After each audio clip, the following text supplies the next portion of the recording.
day 3. Today is Sunday, and the first Sunday in Advent, and we lit our first candle of Advent today in church. And this first week of Advent is all about hope, and the hope that Jesus brings with him when he comes to the earth as a baby. And we're going to be reading a lot of stories this week that have to do with hope. So that is very fitting that we lit our candle of hope today. And don't forget to add your third star to your Advent calendars at home too. I'm going to put mine right down there. And today's story is called God's Pretty Crazy Promise.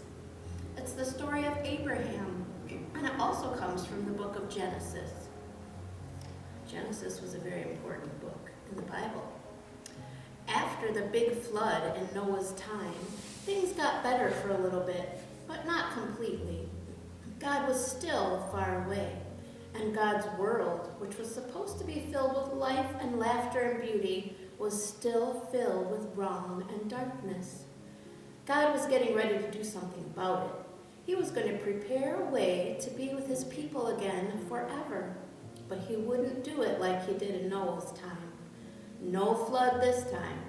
This time, God would use the best part of his creation, people.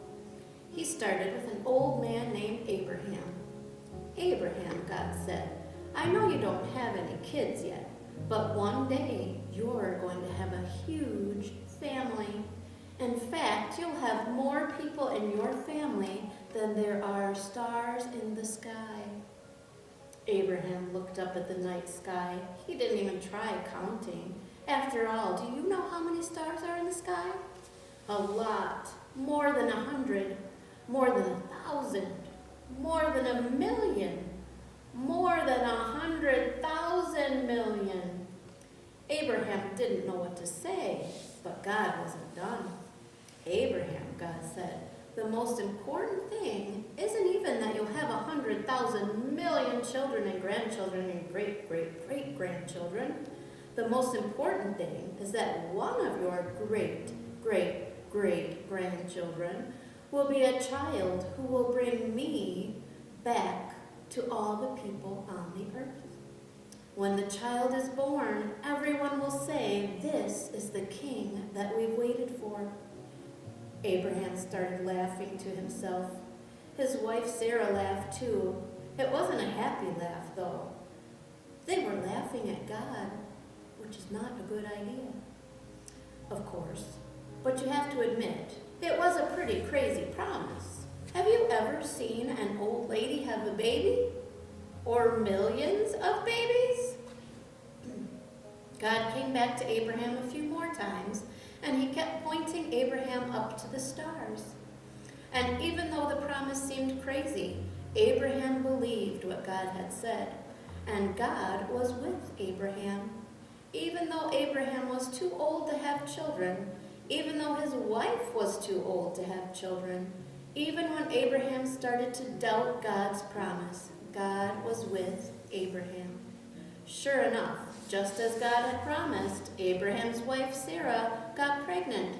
She gave birth to a baby boy named Isaac, which means son of laughter. Abraham and Sarah both laughed again, but they weren't laughing at God now. No, they were laughing with God. It was a little glimpse of heaven had started to break through. Maybe, they thought, maybe God really would come back.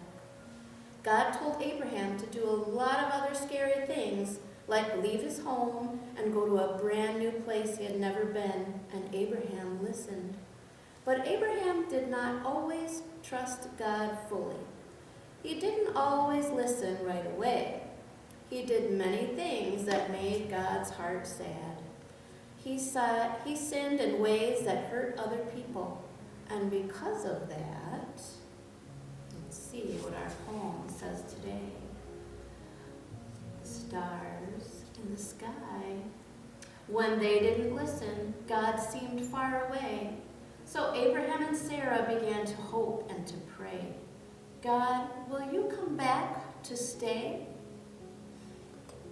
Let's see what our block shows us. Our block shows us all the stars in the sky that represented all the children that Abraham and Sarah would have. We will continue our story tomorrow.